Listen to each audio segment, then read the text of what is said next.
This year, on duty, Miss Arndt was decorating my planner with a bunch of words and quotes.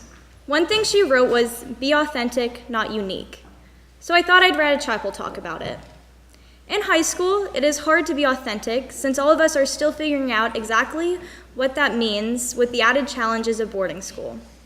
At home, we all saw ourselves a certain way in our communities. But when we come here, we have to figure out who we are and what we want to be in relation to a completely new group of people in a new environment. We also have to go through this all together because we're 300 kids living on one campus that isn't very big.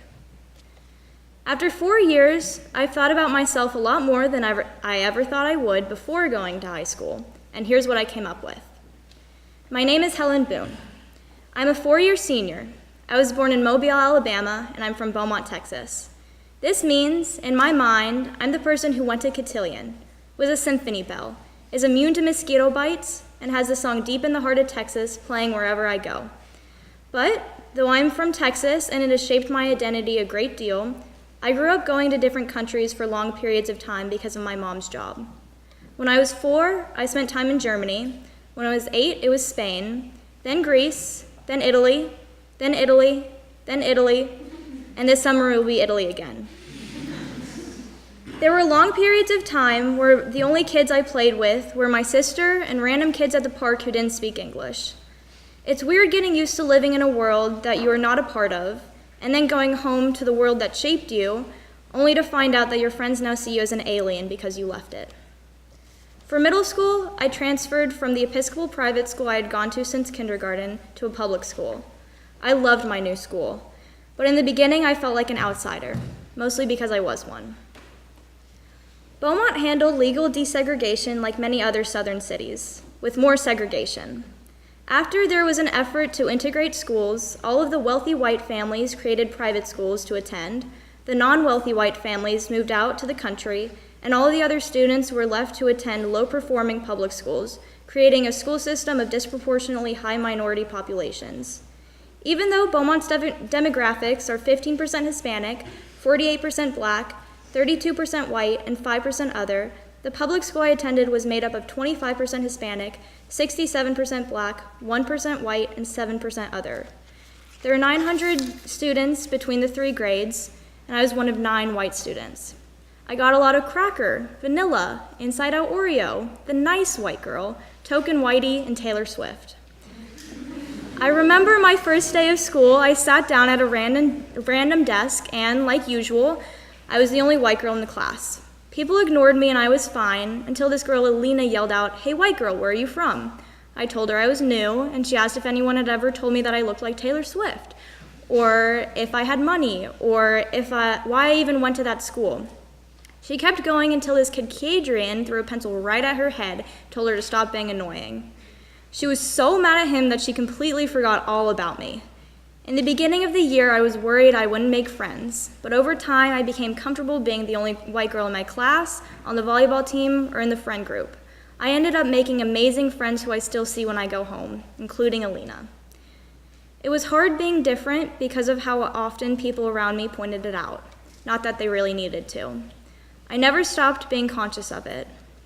I read an article once for some class that argued that a person's identity, if they are a minority in a group, will be mostly made up of what differentiates them from the rest. The group sees the person mostly for the ways that they stand out, so the individual tends to show less self-expression than they would if they were a part of the majority. I believe this. Self-expression is meant to make a person stand out in a group, but my appearance already did this for me. I never really had to try to form my own identity because other people almost created one for me. The color of my skin filled in all the blanks. Because of this, I never really had to work at figuring out who I was. I don't know if you've noticed this, but the majority at Millbrook is white. That means I'm the majority, so I had to adjust to a very new type of environment. The adaptation was hard not only because of my peers' race, but because of the school's privileges were something that my old school did not have. I was used to a school system that was battling poverty. 70% of the students were on the free lunch program, and my 7th grade year, it was discovered that 2 people had embezzled over $4 million from the Beaumont Independent School District, which meant budget cuts. My 8th grade year, I didn't have an English teacher. I spent my math classes babysitting my teacher's daughter because he couldn't afford daycare. I took 2 of the same art classes because there was only one extremely busy school counselor. And unfortunately, the fear of gangs would creep into the classroom since Odom, my school, was in the blood section of Beaumont, enticing Crips to initiate new members around the area on recruitment days. Millbrook was a complete shift. I was thrown into a pit of Lululemon and Lily Pulitzer, and I didn't know where I fit into it. In the 3rd form, I was the type to need a lot of friends to verify my own self-esteem. You know. I really like attention, and I had gotten used to being different, so I felt like I needed to find a way to stand out. That year, I was in a new place away from home, and I felt a little culture shock. To deal with all this, I tried really hard to be the kid that was unique. I didn't want to give in to the New England boarding school culture, so I tried desperately to separate myself from it completely. I felt like I needed to be radically different in order to be myself, or at least the self that I was at home. It was really annoying, and it didn't work. The next year, I was placed in Abbott, the best dorm on campus. Most of the sophomores in the dorm were new, so I hung out with a completely different group of people than freshman year. I loved these girls, but we were honestly a complete mess. I started trying to fit in because I thought it would be easier, and it actually was for a while, but I got tired. I was realizing that blending in was useless and sometimes stressful, and 100% not worth it. It wasn't until my 5th form year that I realized that I actually didn't have to try to be unique or conform in order to have an identity. That year, I was a dorm leader in Clark, and Vivian, I love you to death, but being the only 2 juniors was hard sometimes. It's difficult to complain about feeling alone when my friends literally lived in guest house about 5 feet away, but it was something that I wasn't used to. At times, I felt isolated, and I thank God I did. I was able to actually figure out who I was without having to compare myself to other people around me all the time. Millbrook is so much easier when you're not trying to be a certain type of person, like by a lot. It has taken me 4 years to stop trying. When you're little, everyone tells you to be yourself and don't let anyone change you.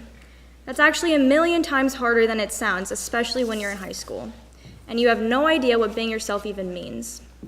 I say, let people change you. Be open. Get out of your comfort zone and ask questions. Try less to form a distinct identity because that's how people get stuck. Every person you meet, place you go, class you take, sport you play, and phase you go through all make up the way you see the world. The things you get excited about are what makes you interesting. So get excited about everything, like to the point where people think you're being sarcastic excited. You have nothing to lose. I mean, don't get me wrong, I'm definitely the type of person who cares a lot about what my peers think of me. But if you learn to embrace your own personal complexities, you don't have to worry about the type of person others see you as. I say, make weird announcements in assembly. Spend way too long in the Abbott common room. Sell Girl Scout cookies. Maybe start a knitting club. Or don't. That's my version of authenticity. What's yours? Thank you.